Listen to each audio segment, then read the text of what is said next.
creating habits and changing your lifestyle takes more than just repeat effort. It takes a mindset shift to help those efforts become effortless.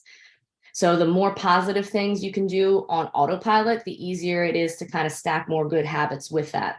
It's also important to remember that messing up or missing a habit once does not mean that you lost or failed, but it does mean that you want to try to get back on track as soon as the next opportunity arises that you could complete that habit that you're trying to create. So here are some mindset changes you guys can start becoming aware of and eventually change the way you think. Instead of dwelling on what went wrong, begin recognizing what went right. Instead of thinking that you have to remove foods, begin adding in more healthy whole foods. Instead of saying I have to, begin saying I get to. Instead of the all or nothing approach, just try to be better than yesterday. And it might take some time and effort to remind yourself to change the way that you think, but eventually your outlook on life will start to change for the better.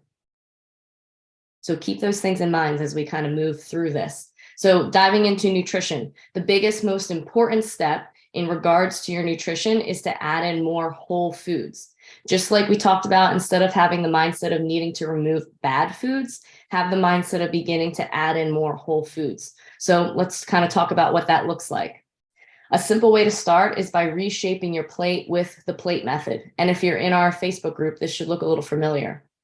So start choosing whole food options and less processed kind of packaged foods that have a lot of sodium, fat, and sugar in it. So what does that look like? It's half your plate as non-starchy veggies, a quarter of your plate as lean protein, a quarter as starchy carbohydrates, and then add in some healthy, mindful fats. So start